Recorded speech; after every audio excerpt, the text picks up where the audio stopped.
Welcome to a Fifth of Jack Gaming, where we're going to end up cracking a pack of Kamigawa set boosters of Neon Destiny. Destiny, I colored it again. Dynasty. With a set booster, you only get 12 cards, but you get an art card, a chance to get something off the list, as well as something from the commander decks. Now, with the channel, we also end up cracking packs, going through deck techs and other magic stuff. And then we also have comic books that we end up covering. We have a weekly haul video that we end up showing you what we end up picking up. And then we also cover Amis and any other stuff in between. If that's something you're interested into, hit that little bell icon to be notified about when we get our future content. And also hit us up. With that said, let's see what's in this pack. Cracking her open. There's the art card.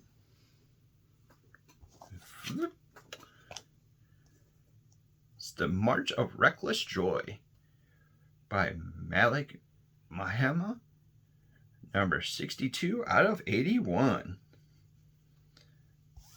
And then what we're going to do is we're going to just show the comments and go right through the comments. And then once we get to the uncomments, we'll start breaking down the cards. Unless it's a nice, really good comment. So we have a forest.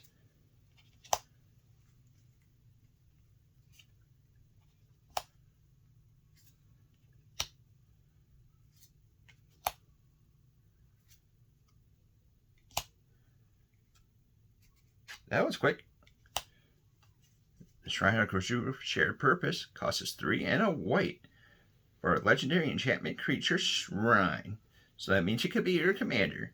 It has vigilance, and then at the beginning of your end step, you may pay 1. If you do, create a 1/1 color spirit creature token for each shrine that you control. And normally you think that's where we're done with it, but we keep on going down the shrine range with the Ghost Statue of the Lost Wisdom. Costs us 1 and a blue for another shrine, which could be another commander. Has flying, and then at the beginning of your end step, if you pay 1. When you do, target player mills X amount of cards, where X is the number of shrines you control. Mill is when you take the top card and you put it into your graveyard. Has a 0/4 body. And then we have the long Reach of Night. Costs us 3 and a black. It's a saga. So that means you continue it during each other different steps for the lore thing. So when we play it, we get the first lore, which each opponent sacrifices a creature unless they discard a card. And that also happens at the second. And then at the third and the final, we flip it. And it becomes Animus of Night's Reach. It's a spirit, does a 0/4 body, has Menage or Menace, where it can't be blocked by 2 or more creatures.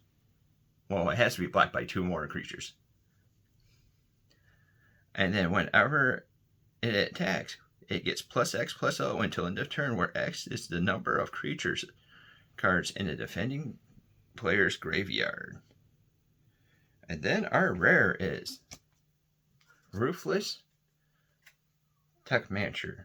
Costs us 3 and a black for a human wizard. Has a 2/4 body. And when it enters the battlefield, you may sacrifice another creature you control. If you do, create a number of treasure tokens equal to that creature's power. You can pay 2 and a black, sacrifice X amount of artifacts, return a target creature with a power of X or less from your graveyard to the battlefield. 0 or X can't be 0. And then we got another rare. Ooh, that was from the commander deck. Whoa! And then the other rare is the Teachings of Kirin.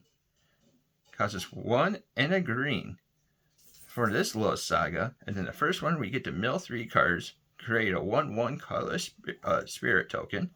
The second one, get to put a +1/+1 counter on a target creature you control.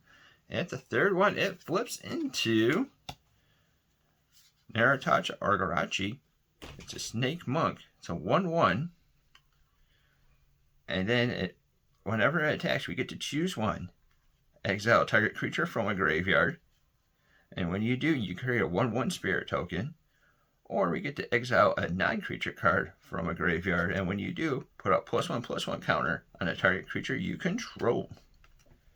And then our foil is Covert Technician. Costs us 2 and a blue for artifact creature that's a ninja. It's a 2/4 body, ninjutsu, so that means whenever we have something that gets unblocked, we can pay the ninjutsu cost, bop what the thing is unblocked, and switch it out for this instead. The main reason why you want to do it is because normally you end up getting a secret additive to it. So like this one is when it deals combat damage to a player, you may put an artifact with converted mana cost equal or less to that damage from your hand onto the battlefield. And then the final card is a Construct Token. Haste, and it's a 3/1 body. Alright, that was the pack. If you were in a draft, what would you have picked? I would honestly go with the hairs of a ancient thing. I like green, and that's probably what my go-to would be. Honestly, I don't know what the right pick would be. What would you think the right pick would be? Let us know down in the comments down below. And if you're liking the content that we're putting out, like, subscribe, and hit that little bell icon to be notified about any of our future content. Thank you for watching, and until next time, we'll see you later.